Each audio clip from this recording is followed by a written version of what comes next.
Luca Martin, sono un giornalista scientifico del Corriere della Sera, scrivo da circa 30 anni per questo quotidiano e il motivo per cui mi trovo qui e ringrazio l'Istituto Veneto di Scienze e Lettere d'Arti di avermi invitato a coordinare questa conferenza, questa tavola rotonda e che sono un geologo e quindi per questo vengo spesso coinvolto in questi dibattiti, avendo questa formazione che devo dire è nata parallelamente a quella del giornalismo, quindi non sono un geologo che per ripiego ha fatto il giornalista, ma un giornalista che per passione poi si è iscritto in geologia proprio quando frequentava l'università, ci tengo sempre a precisarlo questo.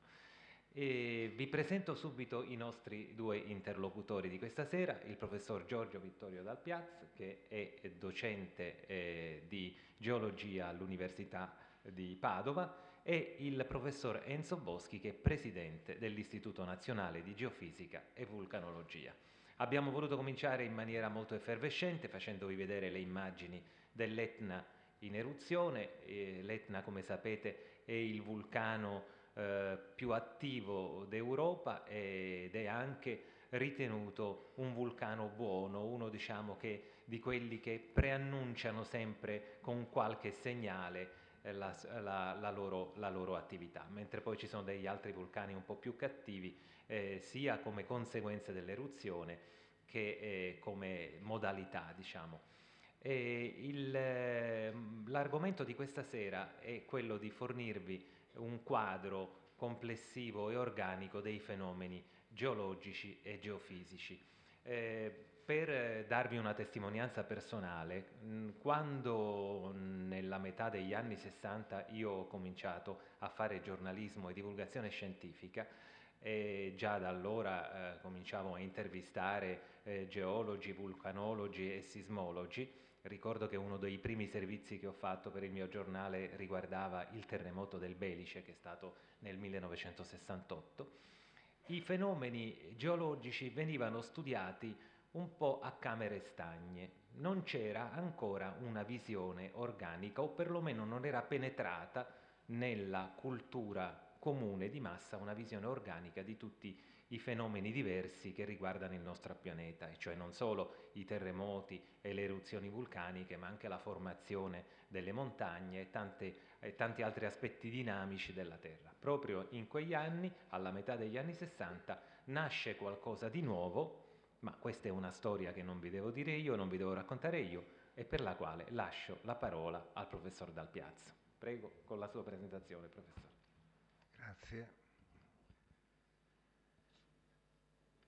Il mio compito è cercare di inquadrare due processi di grande importanza anche per la vita dell'uomo, l'attività vulcanica e l'attività sismica, e in quella ricostruzione alla scala globale che ricordava poc'anzi Foresta Martin e che ha il nome di tettonica delle placche.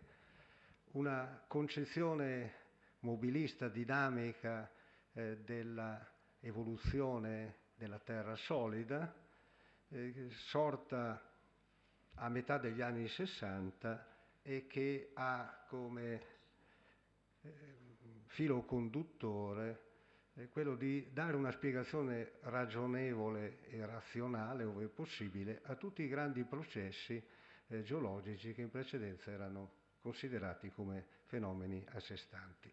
Ora, terremoti vulcani sono i processi più conosciuti dall'uomo perché si sviluppano e ricorrono in tempi regolati dal nostro orologio, ma ve ne sono altri molto importanti che avvengono con velocità molto minori e che richiedono tecniche di analisi differenti.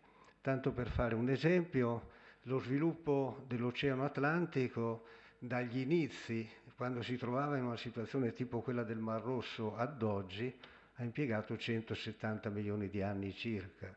La catena alpina, che ormai si trova in uno stato di avanzata maturità, si è formata in circa un centinaio di anni e così via.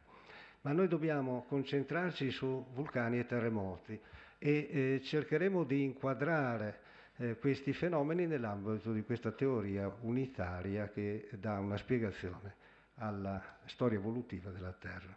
I vulcani, la prima cosa che va sottolineata è che non hanno una distribuzione random, casuale nella superficie terrestre, ma tendono a concentrarsi fortemente in zone lineari, in cinture che voi vedete nell'immagine in basso a sinistra, che viene chiamata cintura di fuoco circumpacifica e che caratterizza i margini insulari e continentali dell'oceano stesso. Il processo vulcanico va inquadrato in un fenomeno più generale, il magmatismo, che riguarda la storia di fusi silicatici che hanno origine in profondità e che solo in parte arrivano in superficie terrestre, in prevalenza arrivano al fondo dei mari. Ricordiamo fin d'ora che tutti gli oceani sono costituiti al loro fondo da rocce basaltiche direttamente affioranti o sepolte sotto un sottile velo di sedimenti pelagici. Quindi sono sicuramente le rocce vulcaniche più diffuse nella Terra, ma altre rocce si trovano all'interno della crosta continentale dove cristallizzano in forma differente. Voi vedete indicati quelli che sono i magmi principali. In funzione del loro contenuto in silice avremo dei magmi acidi che danno luogo a delle rocce vulcaniche chiamate rioliti, e in profondità saranno i graniti. Sono i magmi che grazie alla loro elevata viscosità e contenuto in gas danno luogo alle eruzioni più violente, quelle esplosive. All'altra estremità abbiamo i magmi basici espressi dai basalti, che sono magmi più caldi e più fluidi e che danno luogo a delle eruzioni, tra cui quella ricordata dell'Etna, relativamente più tranquille. Ora, se dai vulcani passiamo all'attività sismica, vediamo che anche i terremoti si distribuiscono sulla superficie terrestre o nel sottosuolo, ovviamente, in modo particolare. Si concentrano anch'essi su cinture che sono chiaramente percepibili sulla mappa degli oceani. Le vediamo nell'oceano Atlantico sulla sinistra, nell'Indiano e poi nel Pacifico. Voi vedete in quella barra colorata dal giallo in alto con 0 al rosso in basso con 500, avete un'indicazione della profondità della sorgente del terremoto, il cosiddetto fuoco o ipocentro. Sulla destra vedete anche la distribuzione dei terremoti nel bacino del Mediterraneo, nel Medio Oriente e più ad oriente, a testimonianza che anche le nostre regioni sono fortemente sismiche. La mappa in basso a sinistra vi mostra i terremoti principali registrati nella scorsa settimana, vedete dal 18 al 24 gennaio. Se qualcuno è interessato di queste notizie basta andare in internet al sito del Servizio Geologico Americano, dove si trovano un sacco di belle informazioni e buona parte delle figure che io vi posso mostrare. Procediamo velocemente per ricordare che l'attività sismica è legata a processi di fratturazione della roccia, i cosiddetti processi fragili, che sono caratterizzati da fratture con spostamento relativo dei blocchi affiancati, le cosiddette faglie di tipo diverso, che nel momento in cui si rompono provocano il rilascio immediato di energia sismica.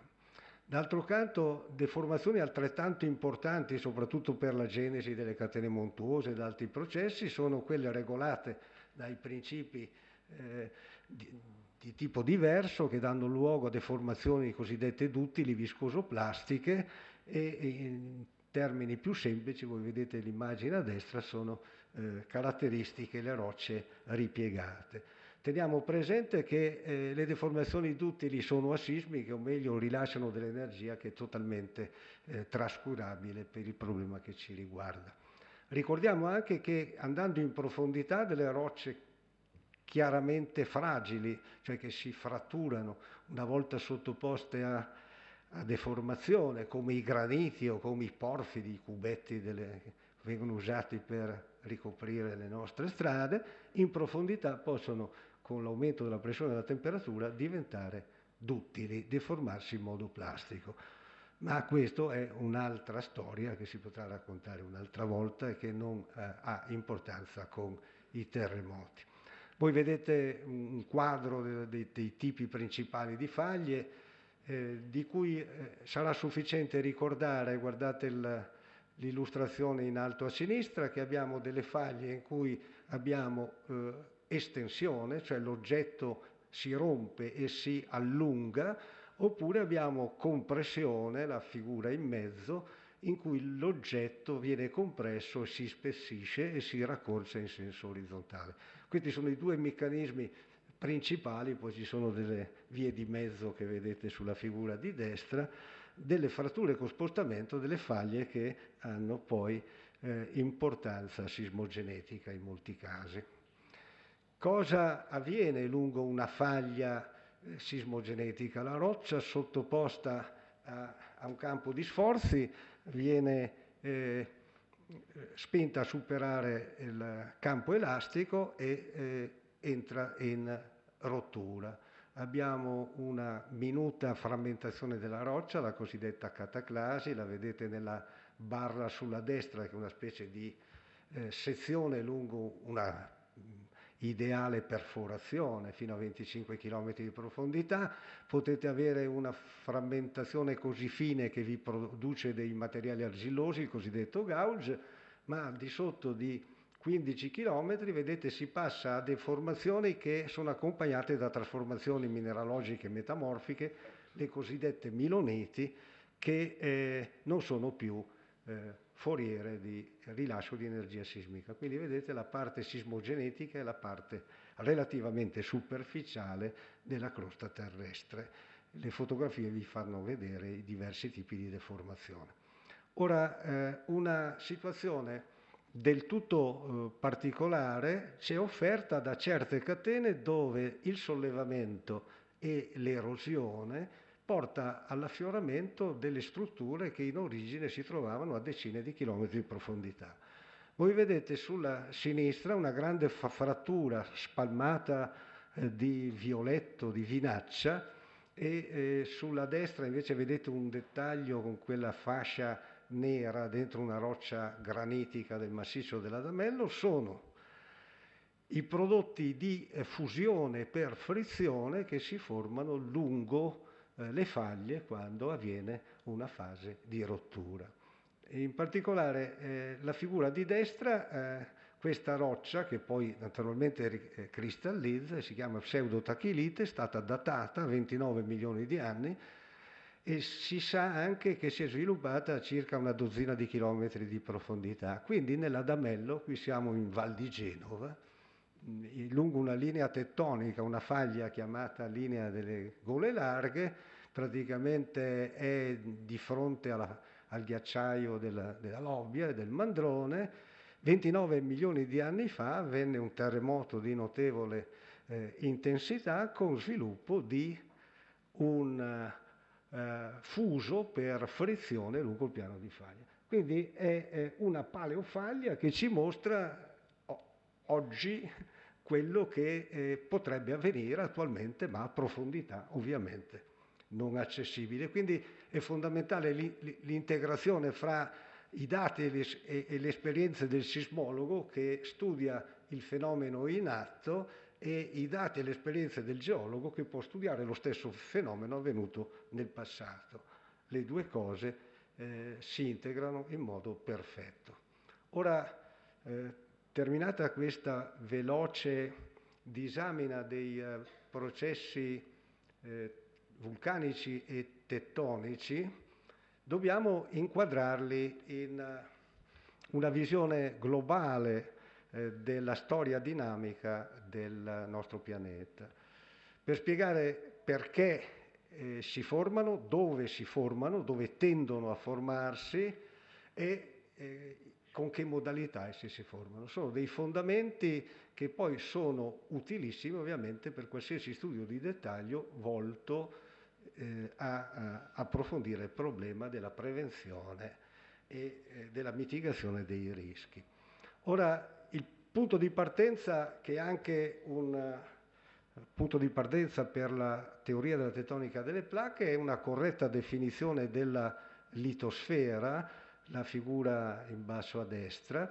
Litosfera che, come vedete, è formata da una parte oceanica in nero e una parte continentale in celestino, in verde, di spessore diverso. Questa è la grande rivoluzione. La litosfera, lo vedete anche sulla fetta di torta a sinistra, quella di destra è scritto litosfera, è l'involucro esterno visto secondo le caratteristiche areologiche, cioè dinamiche della nostra Terra.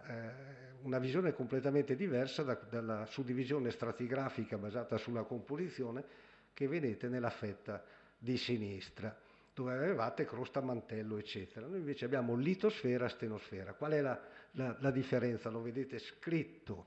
La litosfera è l'involucro esterno rigido della Terra che scorre sulla stenosfera, e la stenosfera è ancora un mantello terrestre caratterizzato però dalla presenza di una certa percentuale di fuso basaltico. Quindi mentre la litosfera è un involucro rigido, la stenosfera è un involucro che può scorrere con processi di creeping e quindi consentire lo spostamento della litosfera. Abbiamo quindi subito la possibilità di mettere in evidenza che in passato la deriva dei continenti prevedeva la migrazione di zolle continentali sopra un substrato simatico non meglio definito, basalti, peridotiti, a seconda dei modelli. Qui vedete una ricostruzione, in rosa e in giallo avete la crosta continentale e in nero questo substrato. Questo è un modello postulato da un grande geologo, Argan, ai primi del Novecento, nell'ambito della teoria delle falde, che io ricordo anche per far presente che la nuova teoria della tettonica delle placche ha ereditato concetti fondamentali acquisiti in precedenza, primo di tutti quello della collisione continentale. Voi vedete in questo profilo che va dalle Alpi fino alla Cirenaica come dopo la collisione continentale dell'Africa sopra l'Europa e un ispessimento crostale che poi verrà documentato dalla gravimetria e dalla sismologia, vi sarà una fase distensiva in cui, vedete, avete l'assottigliamento crostale con la messa a nudo di questo substrato che non si sapeva cosa fosse di precisione, non si sapeva che età avesse. Noi sappiamo oggi che ha un'età molto recente, ma allora non lo sapevano. Così come non lo sapeva Wegener, di cui vediamo una fotografia. Qui vedete una sintesi delle argomentazioni che aveva portato per giustificare la ricostruzione dei continenti. La figura serve a ricordarci che la giustaposizione dell'America all'Africa fu disegnata da Snider Pellegrini ancora nell'Ottocento, e soprattutto Taylor, generalmente sconosciuto, fece nel 1910 questa bella figura partendo da una mappa delle catene orogeniche del grande geologo di Vienna, Suess, in cui vedete con le frecce indica i vettori di traslazione dei continenti settentrionali contro le masse ostacolo rappresentate, cioè dei punti fermi dall'Africa e dall'India. Quindi Wegener sicuramente importante, ma non è stato solo. Perché allora non hanno ricostruito la storia dinamica della Terra in modo completo? Non l'hanno ricostruita perché non sapevano l'età delle rocce al fondo degli oceani. La tettonica delle placche è nata dal mare, come Venere, grazie a sistematiche esplorazioni con perforazioni dei fondi oceanici fatte nel dopoguerra, con strumenti diversi. Qui avete lo schema molto complicato della perforazione, avete dei batiscafi, dei sottomarini, vedete delle sorgenti di acqua termale e così via. E in questa esplorazione dei fondi oceanici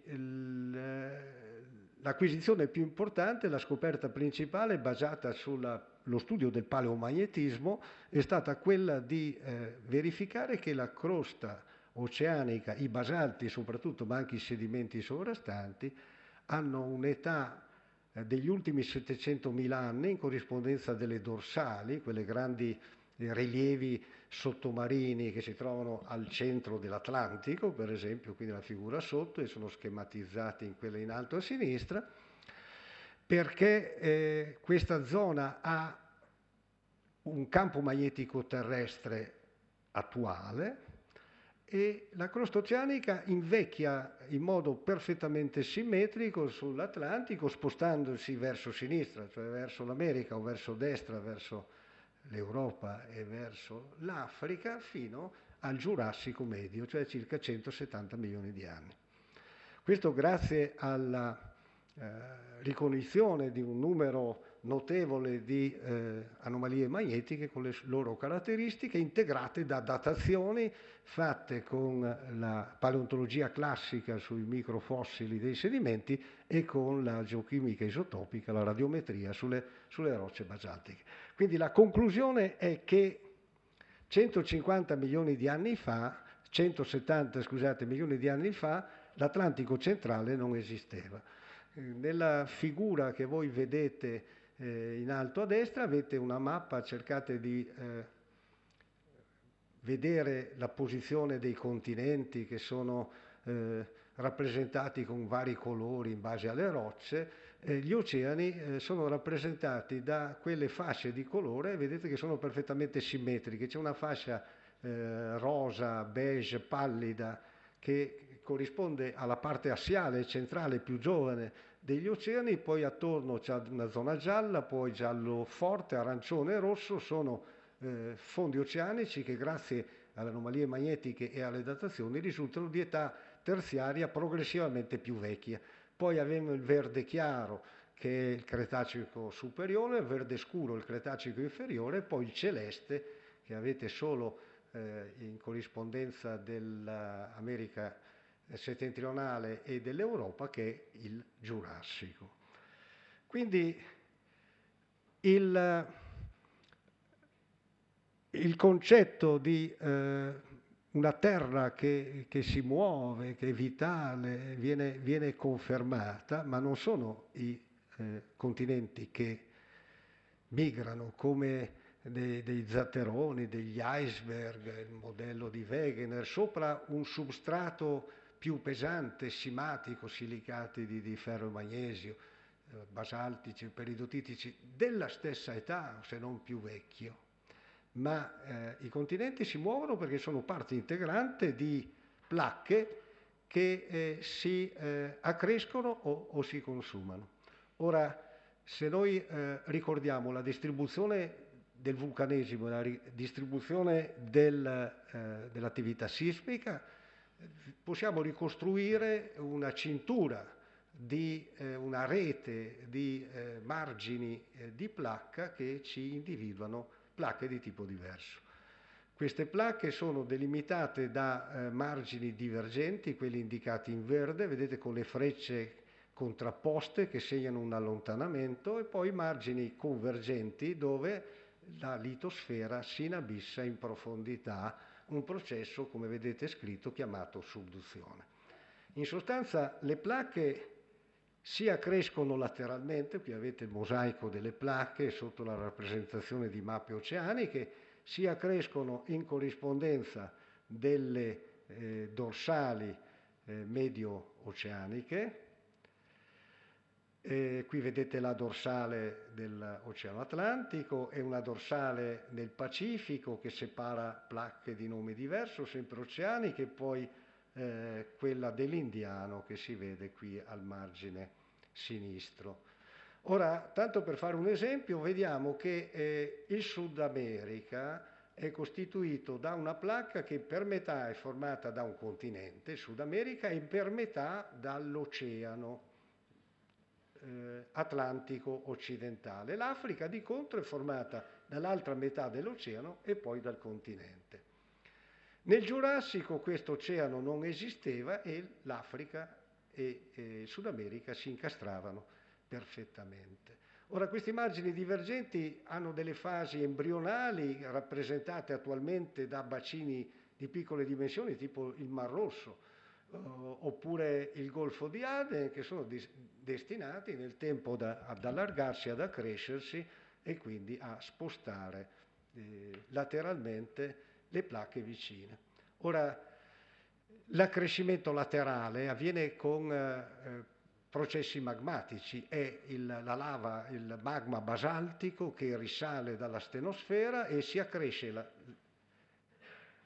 sul margine delle due placche, metà su una placca e metà sull'altra. Ora, le placche dall'altra parte si consumano, scendono in subduzione lungo le fosse oceaniche, le depressioni che ben conosciamo, e scendono, come abbiamo visto prima, a profondità anche di 700 metri, messe in evidenza da una vivace attività sismica. Ora, che relazioni ci sono tra il magmatismo e la sismicità con la distribuzione dei margini di placca? I margini divergenti, dove le placche si accrescono, sono caratterizzate da magmatismo basaltico e in ambiente oceanico, i cosiddetti basalti delle dorsali medio-oceaniche, la sorgente è la stenosfera e il processo è una fusione parziale. L'attività magmatica è bimodale, vuol dire magmi acidi e magmi basici nei rift continentali, sono la fase embrionale di un margine divergente, quando la crosta comincia a assottigliarsi e a lacerarsi.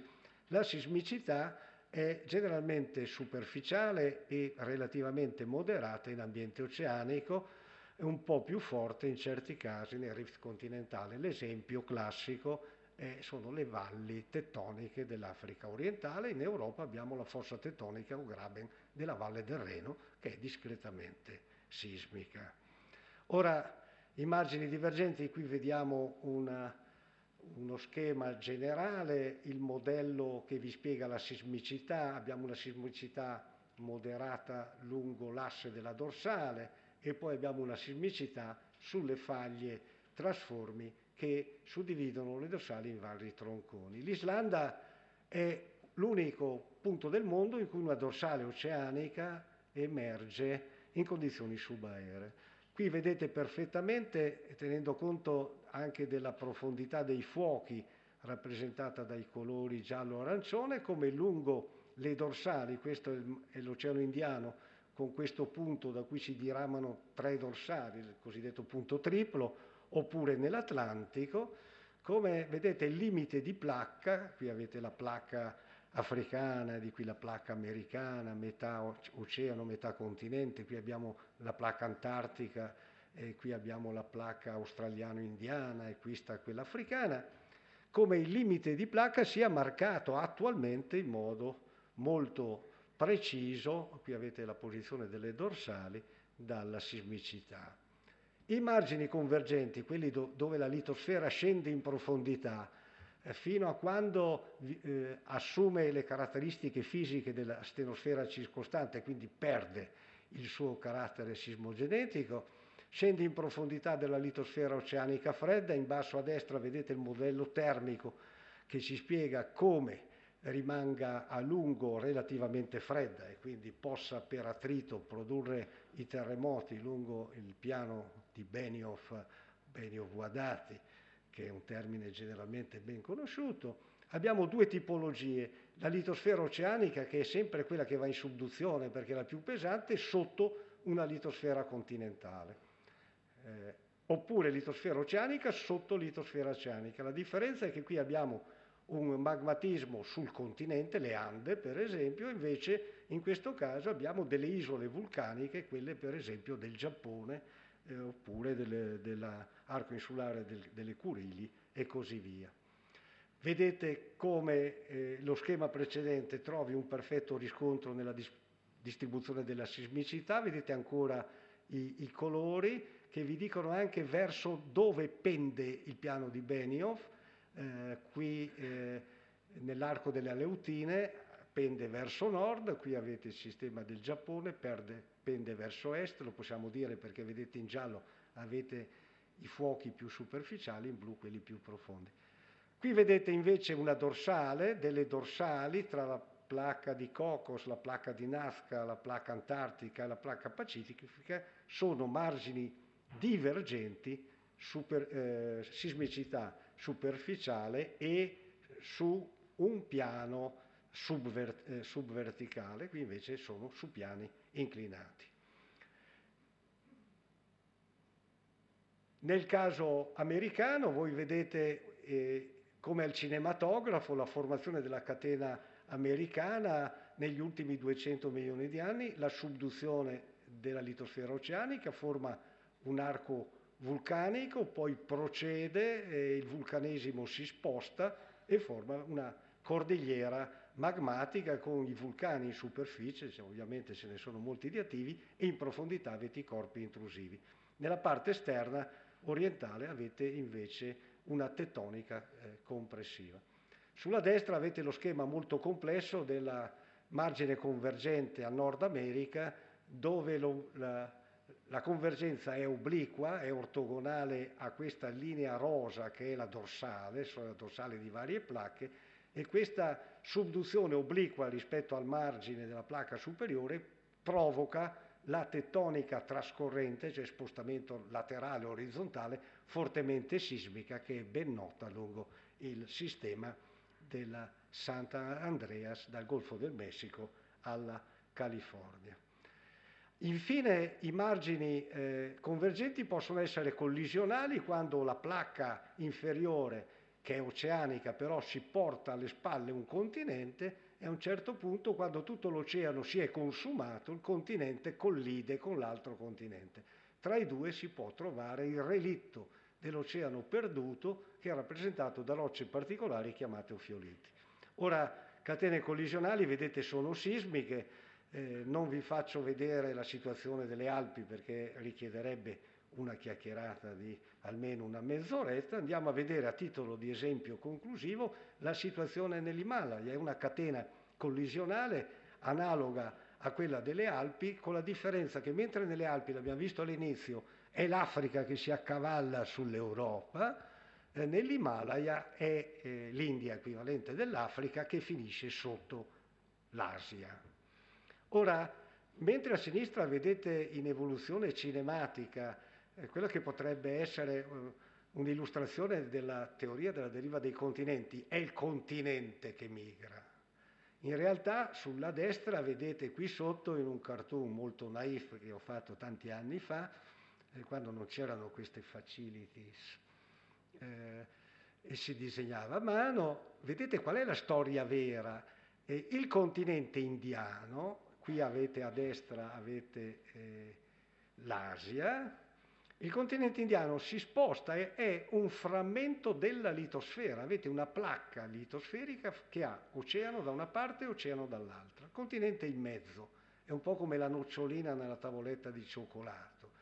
Questa placca si sposta verso nord, e qui avevamo la geosinclinale, la culla dell'orogene, la cosiddetta tetide mesozoica, che si consuma perché va in subduzione, sparisce sotto l'Asia, dando luogo a dell'attività magmatica. E perché avviene questo movimento? Perché a sud, qui siamo al margine divergente con la placca antartica, le due placche si accrescono, vedete, primo tempo, secondo tempo, terzo tempo, vedete come si accresce.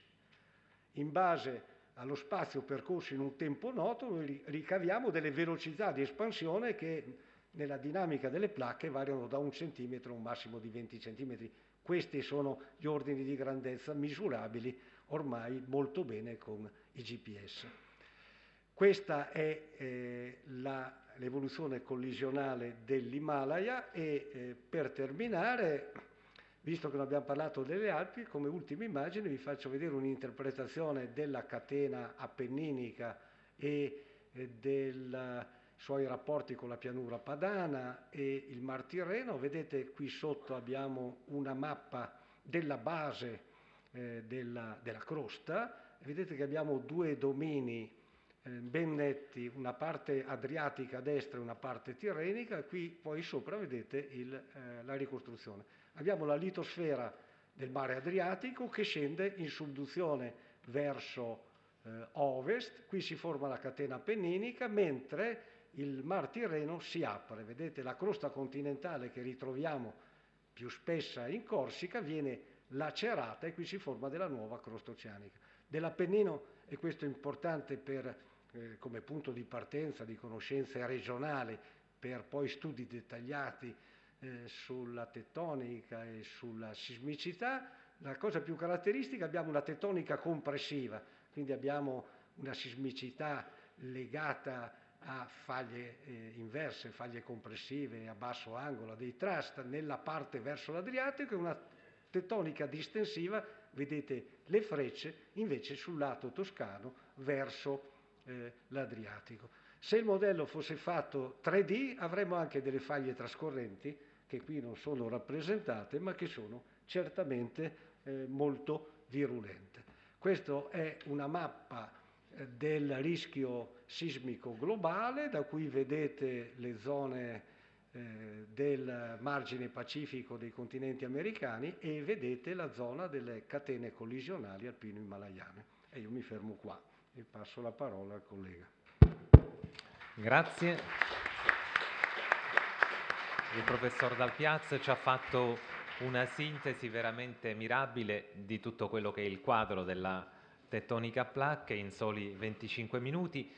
Poi, siccome è mio compito preparare una interattività, un dialogo tra voi e i nostri due relatori, io prima di passare la parola al professor Boschi vorrei chiedere agli studenti che sono qui presenti se avete già nell'ambito del corso di geografia generale studiato delle cose relative alla tettonica delle placche, e chi lo ha fatto alzi una mano. Vediamo. Quindi alla tettonica delle placche siamo nel capitolo che di solito segue l'astronomia, è vero, perché la geografia generale comincia con le nozioni fondamentali di astronomia, la Terra nello spazio, le coordinate, e poi si passa il sistema solare, e poi si passa alla geologia. Siete già arrivati alla geologia? Chi ci è arrivato alzi la mano.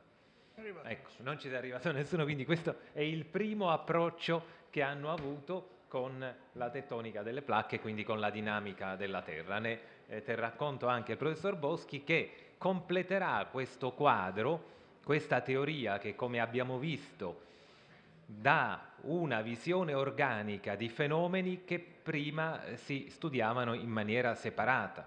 I terremoti, le eruzioni vulcaniche, l'innalzarsi di catene montuose o l'approfondirsi di fosse oceaniche, tutto questo ora è stato spiegato con questa dinamica che vi ha illustrato il professor Dal Piazza.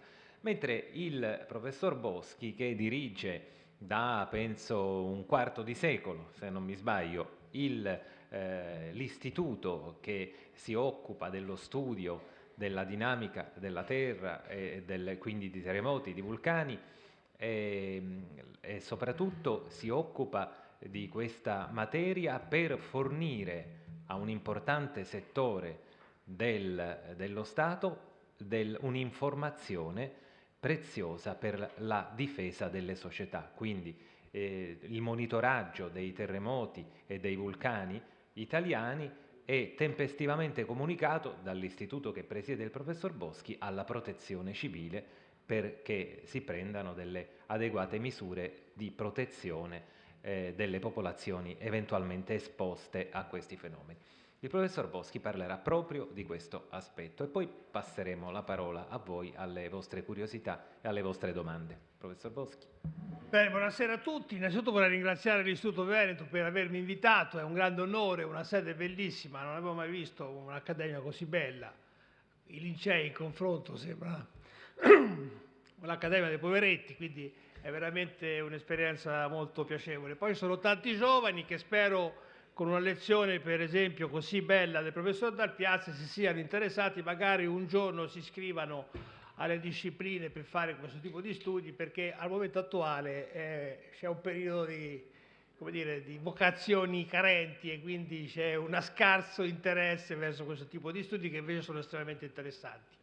Quello che ha detto molto bene il professor Dal Piazza dimostra che la Terra è un pianeta estremamente attivo, quindi pieno di energia, pieno di vulcani per fortuna, con numerosissimi terremoti, ne registriamo circa 80.000 ogni anno di magnitudo superiore a 3 e questo è un bene, è un dono di Dio, perché se non ci fossero tutti questi terremoti, tutti questi vulcani, queste depressioni, queste catene montuose, non ci sarebbe neanche l'atmosfera così come la conosciamo, non ci sarebbe tante cose, non ci sarebbe la vita, non ci saremmo noi, non ci sarebbe Venezia e quindi dobbiamo vedere terremoti e vulcani come caratteristiche tipiche, fondamentali, essenziali di un pianeta dove si può sviluppare la vita. Naturalmente però i terremoti creano problemi, come diceva appunto Foresta Martin, specialmente in un paese come il nostro che è, come dire, rappresenta la storia dell'architettura, quindi edifici sono stati costruiti 1500, 100 anni fa, quindi con tecniche senz'altro valide ma non in grado talvolta di resistere alle scosse sismiche, allora bisogna prendere queste precauzioni.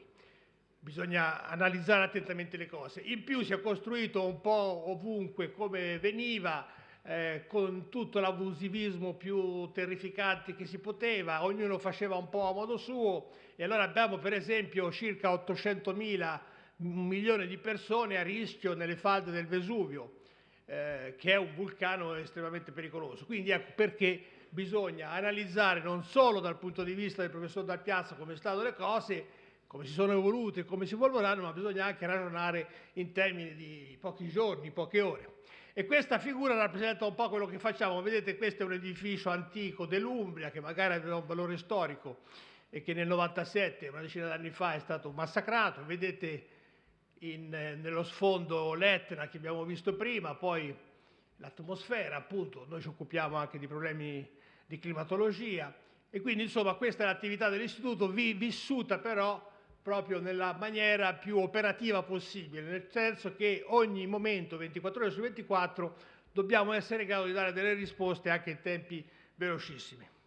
A questo scopo, appunto, queste figure erano più belle quelle del professor Dal Piazza e quindi le saltiamo. A questo scopo abbiamo creato una rete che è distribuita su tutto il Mediterraneo.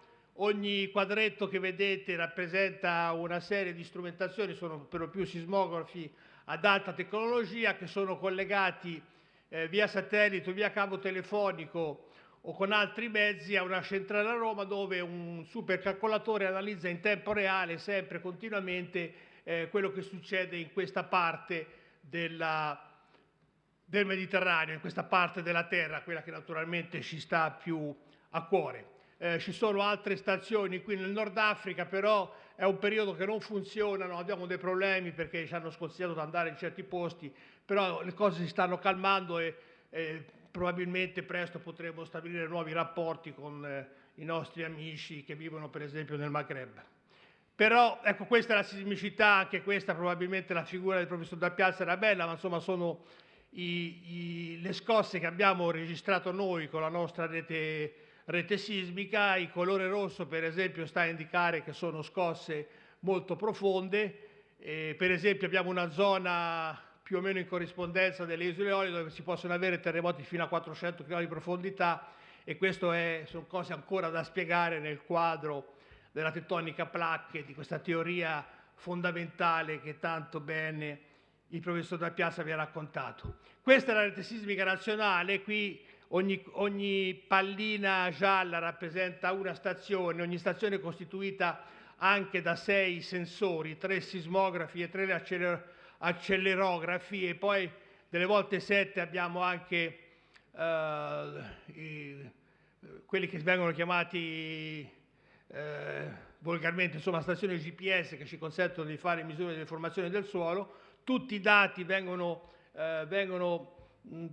trasmessi in tempo reale alla centrale che si trova a Roma e vengono continuamente analizzati 24 ore su 24. Ci sono ricercatori che si alternano, tecnici e ricercatori che si alternano a Roma nel fare queste attività, perché in caso di evento, qualunque cosa vediamo, dobbiamo informare la Protezione Civile rapidamente, in modo che la Protezione Civile possa eventualmente intervenire. Questa appunto è una descrizione della faglia come di un tipo di faglia, del tipico esempio di faglia che abbiamo in Italia. Questo è quello che si vede in superficie come conseguenza del terremoto dell'Irpinia del 1980, la figura che vedete a destra, che appunto in qualche maniera ha rappresentato il momento di svolta per quanto riguarda la ricerca sismologica in Italia, perché era successo di tutto e tutta una serie di fatti. Insomma, c'era una festa a Roma perché era arrivata la signora Thatcher, c'era questo terremoto, era stato sentito, nessuno però aveva capito che era stato estremamente grave. Chi si lamentava in realtà aveva sentito il terremoto, all'epoca non c'erano neanche telefonini, però era nella zona non fortemente colpita. Insomma, gli aiuti arrivarono circa 48 ore dopo e fu un momento estremamente tragico per il Paese da tanti punti di vista, crisi di governo, e adesso invece lo scopo appunto dell'Istituto Nazionale di Geofisica e Vulcanologia nasce appunto per dare risposte dopo poco tempo, in modo da evitare queste situazioni. Qui per esempio abbiamo alcuni esempi di faglia che abbiamo misurato in altri terremoti. Quando c'è un terremoto importante andiamo a vederlo perché ci può essere utile per i nostri scopi. Per esempio qui è un terremoto in Cina, questo invece è un esempio. Il terremoto credo che sia un terremoto che si è verificato negli Stati Uniti, ma è un esempio delle cose che facciamo, è una figura analoga a quella che ha mostrato il professor Dal Piazza. Vedete il rigetto come se si fosse alzata. Riusciamo a calcolare adesso con i nostri mezzi potenti che abbiamo, con tutto uno sviluppo teorico che c'è stato, insomma, possiamo anche calcolare dove è avvenuta la frattura, come si è fratturata, come si è spostata, perché la faglia non è che ha un comportamento perfettamente omogeneo, ci sono delle zone dove maggiormente si ha la frattura, per esempio quelle rosse, dove si ha un maggiore spostamento, e altre che invece si comportano in maniera diversa. La fisica della sorgente sismica è uno dei grandi temi che non solo noi a Roma, anche nelle altre sezioni dell'Istituto Nazionale di Geofisica, ma in tutti i centri di ricerca sismologica al mondo, viene studiata, perché se un domani si riuscirà, anche se sarà molto difficile, a prevedere i terremoti, sarà partendo da questo tipo di studi. Il problema della frattura, cioè come si rompono gli oggetti in generale, tuttora è un problema che da un punto di vista fisico non è ancora risolto, cioè non è che esista una teoria, cioè una comprensione di come effettivamente gli oggetti, le cose si rompono. Questo è un altro esempio di terremoto che abbiamo seguito, forse qualcuno se lo ricorda perché ci furono più di 20.000 morti che si è avuto qui vicino, insomma vicino all'Italia, a Izmit, in Turchia, nell'agosto del 1999. Vedete come sono terribili le costruzioni, la distruzione.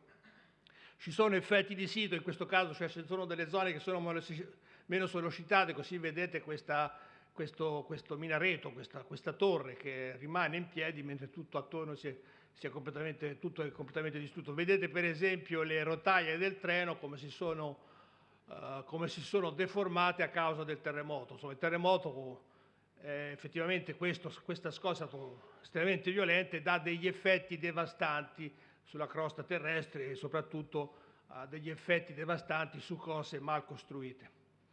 Questa è senz'altro la sismicità dell'Indonesia, di cui avrete sentito parlare. In fondo questo tipo di cose, questo tipo di studi, questo tipo di interessi rinasce con il terremoto, il grande terremoto, il più grande terremoto che ci sia mai stato da quando funzionano le reti sismiche internazionali, quello del 2004, il 26 dicembre 2004, che ha generato quel grande maremoto che è ben noto, è stato estremamente ben mostrato in televisione. Adesso poi è stato introdotto il termine di tsunami, però insomma si può continuare a usare il termine maremoto. Ecco, questa era la sismicità dell'Indonesia. Si sapeva che era una delle zone più sismiche al mondo, ma non ci aspettavamo onestamente un terremoto delle dimensioni come quello che abbiamo avuto. Era di magnitudo 9.4 È stato di magnitudo 9.4, quindi una cosa quasi inconcepibile, ci vogliono milioni di bombe, dovremmo prendere quasi tutte le bombe nucleari esistenti sulla Terra attualmente e farle esplodere contemporaneamente per generare la stessa energia meccanica. La rottura è stata, si è propagata quasi in maniera unilaterale, cioè nel senso che è data solo una direzione, e ha avuto circa una lunghezza di 1200 km, quindi una cosa di dimensioni veramente apocalittiche. Questo è il maremoto che si è registrato, vedete la figura, questo è del gennaio, in basso vedete una fotografia del gennaio del 2003 e a sinistra vedete una fotografia del gennaio del 2003, a destra vedete dopo il maremoto del dicembre 29, cioè 3 giorni dopo il maremoto, quanto può essere devastante il fenomeno.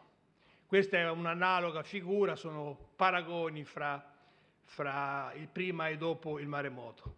Torniamo alla sismicità italiana, vedete che ogni terremoto in questa mappa, nella mappa grande che vedete a destra, è rappresentato con un puntino di colore diverso a seconda della profondità del terremoto stesso, e vedete che la sismicità segue sostanzialmente l'andamento degli Appennini, e quindi degli Appennini. Poi abbiamo qui la sismicità in alto a destra friulana, terremoti che probabilmente vengono sentiti benissimo a Venezia. Insomma, queste sono le scosse che noi abbiamo registrato dal 1981 al 2005, sono registrate dalla nostra rete sismica, sono estremamente ben definite, quindi sono dati precisi. Abbiamo osservato sono cose che sono state continuamente riviste, quindi abbiamo una banca dati interessanti.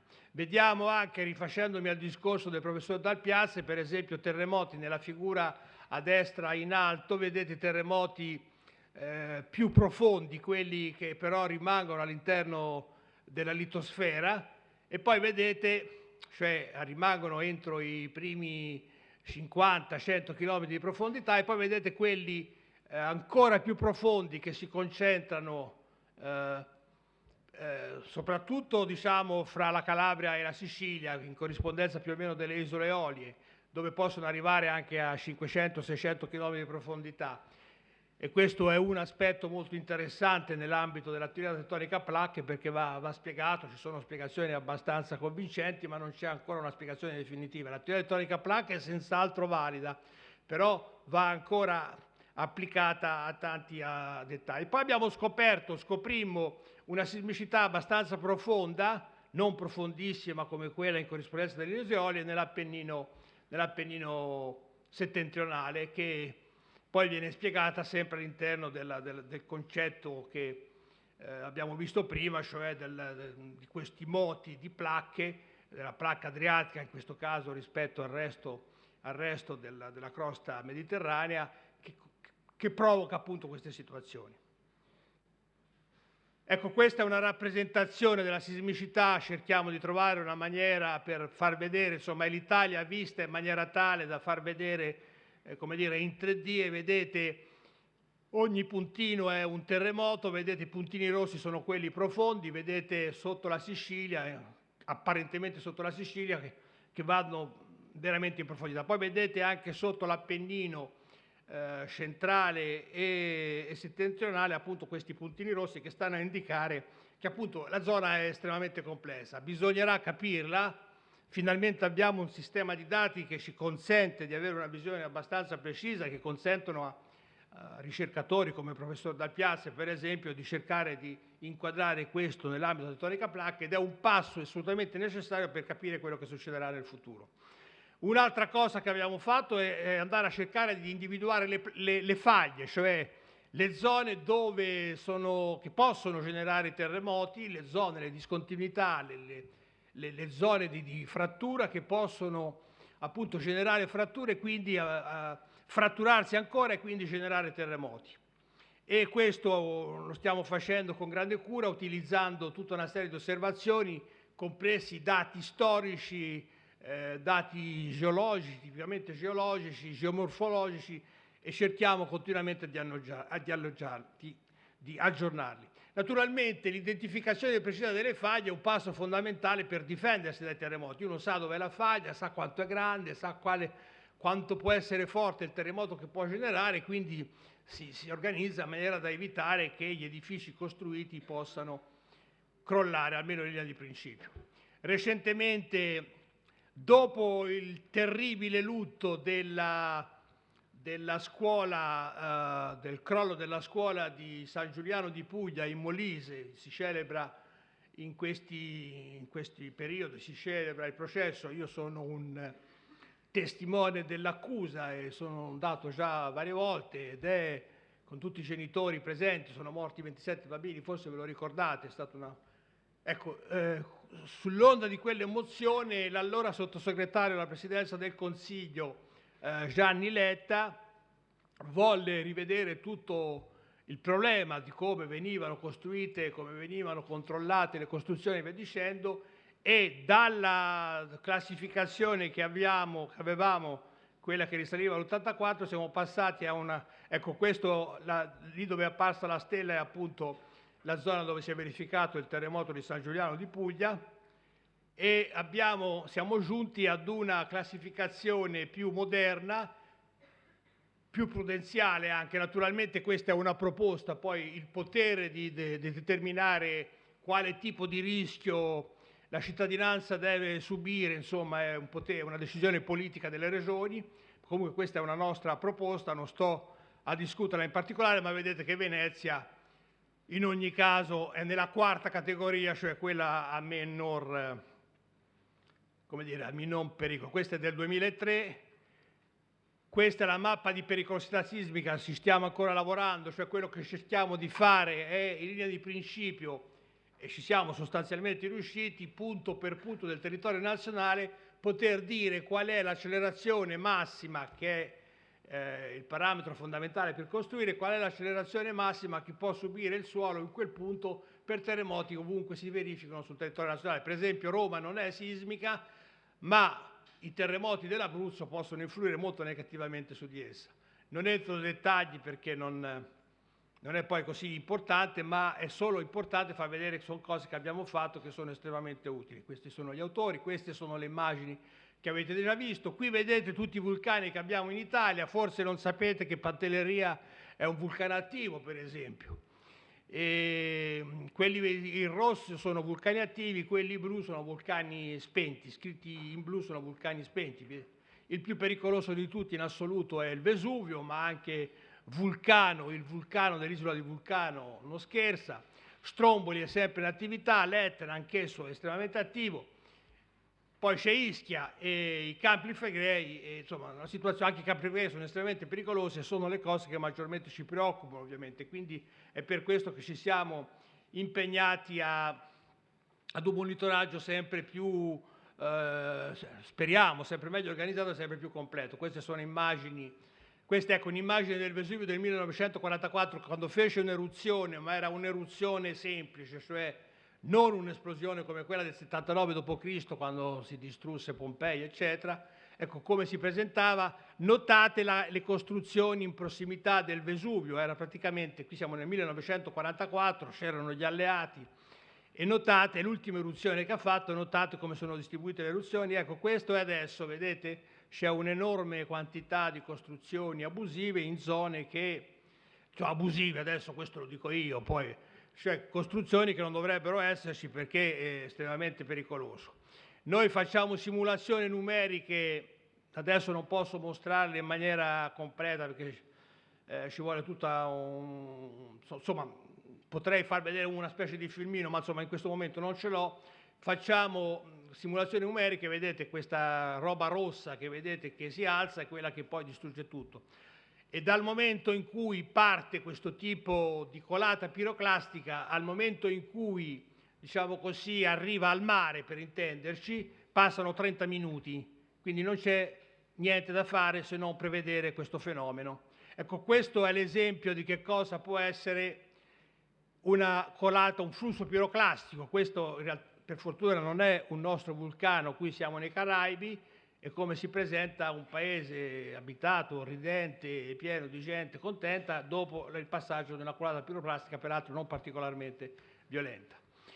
Queste sono le situazioni che abbiamo al Vesuvio. Il colore rosso è la zona più pericolosa, facciamo esercitazioni continuamente, abbiamo una sala sismica, cioè una sala di controllo esclusivamente dedicata al Vesuvio, che opera 24 ore su 24, e questo insomma è il problema che maggiormente ci preoccupa. Questi sono tutti i dati da satelliti che utilizziamo nella valutazione del rischio. E però insomma ci sono anche vulcani attivi siciliani che sono importanti. Per esempio abbiamo l'Etna, che tra l'altro emette delle volte delle quantità di ceneri paurose, si blocca l'aeroporto di Catania, centinaia e centinaia di voli vengono cancellati, l'attività turistica dell'isola, che è una delle industrie più importanti, viene bloccata, e quindi noi siamo coinvolti nella decisione perché queste polveri, se vanno a finire nei reattori dell'aereo, semplicemente si fermano, si bloccano, perché sono polveri, come eventualmente poi il professor Dal Piazza sa spiegare meglio di me, sono polveri estremamente dure che proprio rovinano il reattore, e quindi insomma è un problema tipico nostro di protezione civile, cioè non è che noi ci assumiamo la responsabilità, ma tutti i dati che sono necessari per decidere se è il caso o non è il caso di atterrare li forniamo noi. Questa è sempre una di quelle foto meravigliose che fornisce l'Etna. Queste sono tutte le reti e le misure che facciamo, non vale la pena raccontarle. Questa è la rete appunto sull'Etna. L'Etna per noi è una specie di laboratorio naturale, perché è continuamente in attività e quindi ci consente di capire molte cose di quello che succede in vulcanologia.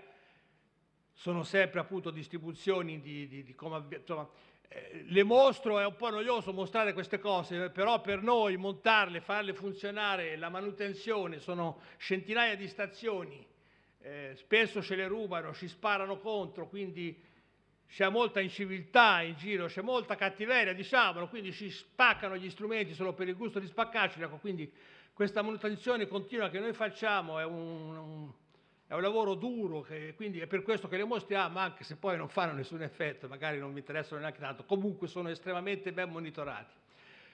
Concludo sostanzialmente per ricordare una cosa, che in collaborazione con la Tecnomare, che è qui a 2 passi dall'Istituto Veneto, abbiamo fatto delle cose splendide.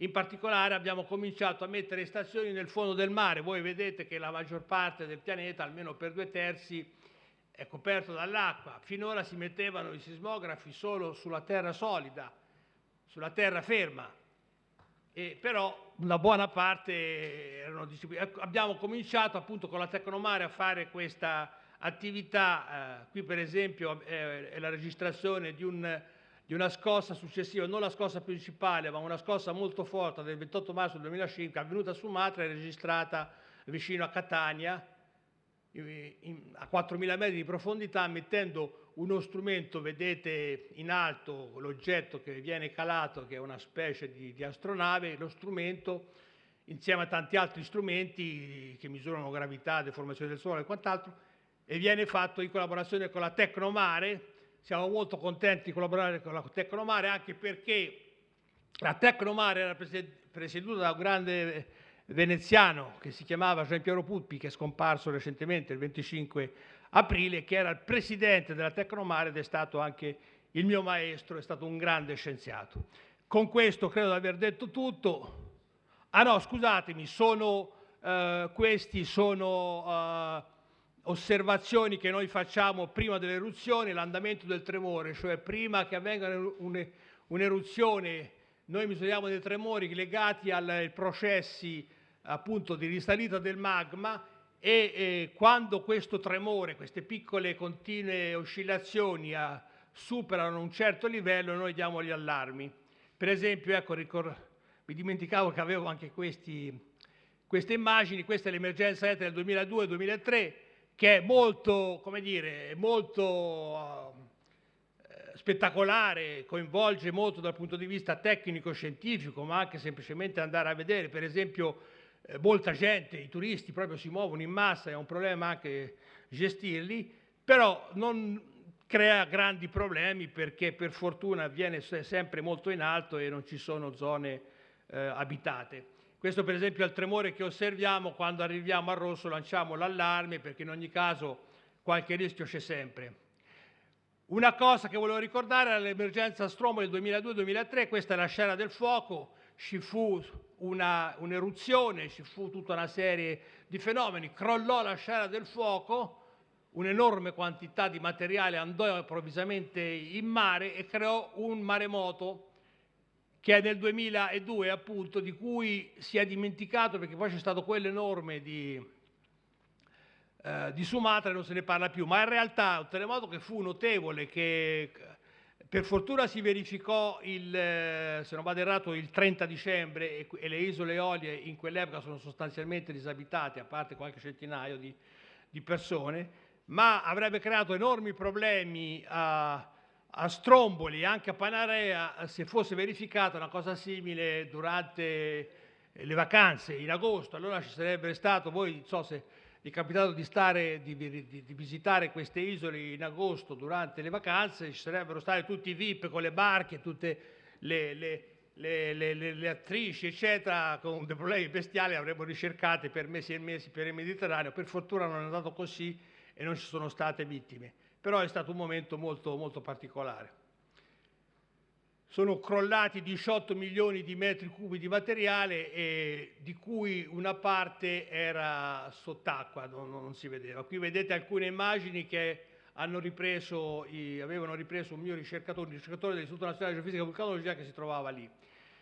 E quello che stiamo facendo appunto è cercare di portare avanti sempre di più questo tipo di studi anche attraverso misure geodetiche, cioè deformazioni dell'edificio vulcanico che cambia a seconda dell'eventuale crescita oppure innalzamento del magma che dal profondo cerca di venire verso l'alto, e questo ci consente di gestire poi eventuali situazioni particolari. Addirittura tutti i vulcani sono monitorati con delle videocamere molto ben protette, così proprio li vediamo, li possiamo vedere, addirittura Bertolaso li può vedere da Roma e può vedere istante per istante cosa sta succedendo sui vulcani. E questi sono esempi appunto di questa, la figura in basso, vedete il casotto, insomma la specie di bunker dove la telecamera viene tenuta e protetta. Queste immagini le potete anche vedere su internet, se volete basta che andate al nostro sito www.ingv.it. Vedete queste immagini qui, non sono particolarmente emozionanti ma sono estremamente utili per i nostri scopi. Anche queste sono telecamere, queste immagini sono telecamere sono immagini che potete vedere su internet se vi interessa, quando ci sono per esempio le fontane di lava, questi enormi colonne di lava che possono arrivare anche a 800, 1000, 1200 metri, è veramente impressionante da vedere. Si chiamano appunto fontane di lava, questa vedete colonne poi sostenute, cioè quando si ha continuamente emissione di polvere, come vi dicevo prima, di cenere vulcanica, che è veramente un grosso problema, addirittura piove questa cenere a Catania e può addirittura creare problemi molto seri. Queste sono misure che facciamo con telecamere termiche per vedere, appunto, seguire sempre la situazione dei vari fenomeni che osserviamo. Questa per esempio in basso vedete è la lava che sta scendendo sui fianchi della montagna. Noi la vediamo con le telecamere termiche, ma senza questo tipo di misura non vedremmo niente perché delle volte si ingrotta, come dicono gli esperti. Questo è il mitico rifugio Sapienza, sono tecniche che si sono sviluppate nel tempo per cercare di difendere gli edifici nel caso in cui la lava un giorno arrivasse in qualcuno di questi paesi. La lava è un fluido molto particolare, se riuscite a raffreddarlo si ferma, si blocca e poi costruisce da sé una specie di aria, si chiama fluido di Bingham, ma è analogo al sangue in un qualche maniera, no? Il sangue esce ma poi si coagula e poi tutto si blocca. Quindi i tentativi che si fanno è quello di bloccare, di fermare, di raffreddare il fronte della lava. Se si riesce a fermare anche per pochi secondi, tutto quanto si ferma e non ci siamo mai riusciti.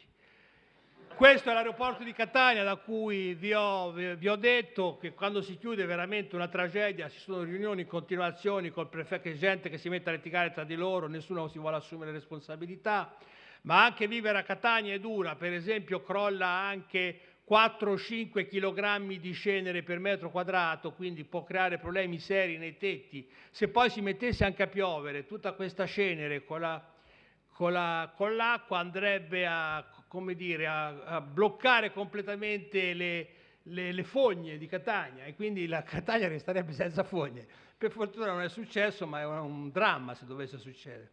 Queste sono appunto immagini sempre che fanno colpo, e credo con questa di aver finito, e vi ringrazio per la vostra attenzione molto, molto cortese.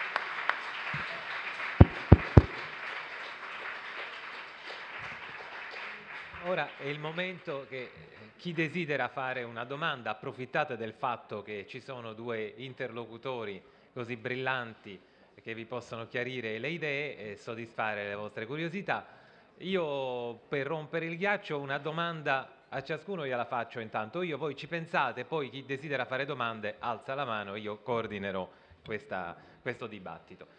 Professor Dal Piazza, una teoria standard come quella che lei ha illustrato della tettonica a placche è qualcosa, è un elemento di conoscenza a cui si arriva dopo decenni di studi, si mettono insieme tante osservazioni sul campo, sperimentali, ma si mettono alla prova varie idee, varie ipotesi. Alla fine si formula questa che appunto gli scienziati chiamano la teoria standard, che vuol dire che è ciò che fino a quel punto di conoscenza uno scienziato riesce a spiegare di un certo sistema complesso, qual è la Terra. Per esempio la teoria standard della cosmologia, lo sapete, è quella del Big Bang, che spiega come sarebbe nato l'universo e come si sarebbe sviluppato dopo.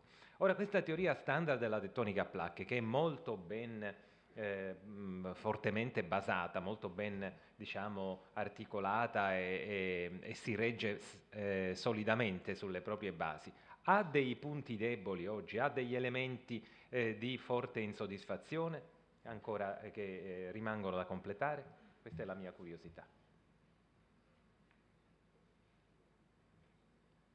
Nella ricerca, se non ci fossero dei punti di grande soddisfazione, non si andrebbe avanti. Quindi è ovvio che il ricercatore, soprattutto il giovane, per sviluppare la sua curiosità, debba mettere in crisi il sapere ufficiale e proporre delle soluzioni alternative. La mia impressione però è che ormai a 40 anni circa dalla formulazione della teoria, quelli che sono i fondamenti non sono cambiati, anzi sono stati corroborati da ricerche successive. Sui dettagli ovviamente ci sono pareri sovente discordanti. Faccio un esempio utilizzando la bella presentazione del collega, il professor Boschi.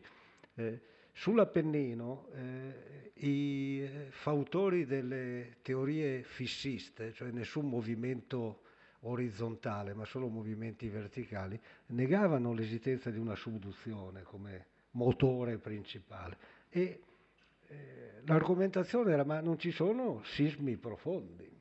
E infatti allora, fino diciamo una decina di anni fa, non c'erano, poi li hanno registrati. Quindi era una carenza degli strumenti. Era una carenza di conoscenza e i casi tipo questo ce ne sono parecchi. Insomma. Quindi la teoria è ampiamente corroborata. Professor Boschi, un fatto che molte persone forse ricorderanno, altre no: quando c'è stato il grande terremoto di Sumatra, io ricordo che ti ho chiamato per telefono e ti ho fatto un'intervista.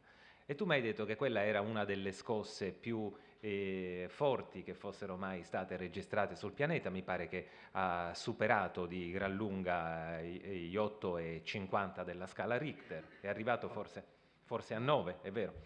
E che questa scossa così intensa me l'hai detto così come un'ipotesi, lì per lì avrebbe addirittura potuto provocare un piccolo spostamento dell'asse terrestre, cosa che ha destato impressione, perché poi è stata ripresa anche da molti giornali. Fatto sta che dopo approfonditi studi, sono passati alcuni mesi, 3 o 4 mesi, ricercatori hanno trovato che c'è stata una piccola deviazione dell'asse terrestre. Come mai ti è venuta questa idea? Senza aver messo mano a calcoli, senza aver sviluppato modelli, diciamo, per descrivere questo fatto. No, c'è stato un grande terremoto nel 1964 in Cile, terremoto di magnitudo anche leggermente superiore a quello di Sumatra, che però aveva avuto un'altra evoluzione, insomma.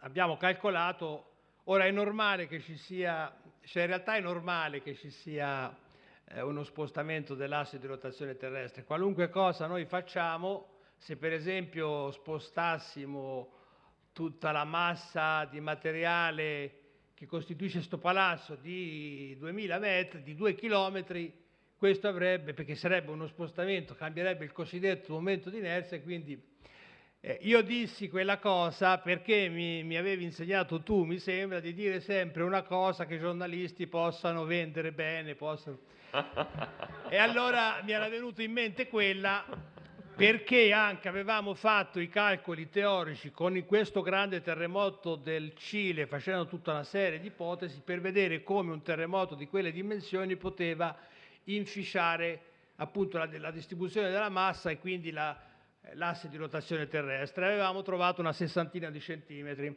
Quindi io dico, vabbè, è talmente forte che ha spostato.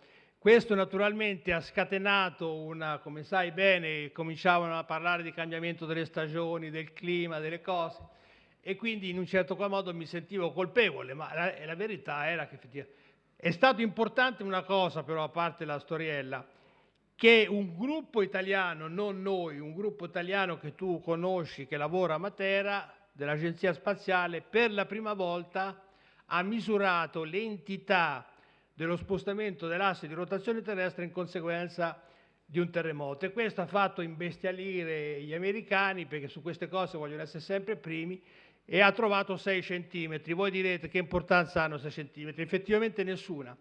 Però è un dato fondamentale invece per coloro che studiano la Terra come un tutto, perché se sono 6 centimetri, io ho sollecitato la Terra come un tutto, ho misurato la conseguenza di questa sollecitazione, se sono 6 centimetri e non 60 o no, vuol dire qualche ragione ci sarà, è un vincolo in più nel capire come è fatta internamente la Terra. Questi 6 centimetri sono misurati sulla superficie terrestre rispetto al, diciamo, punto di intersezione dell'asse con la sfera terrestre.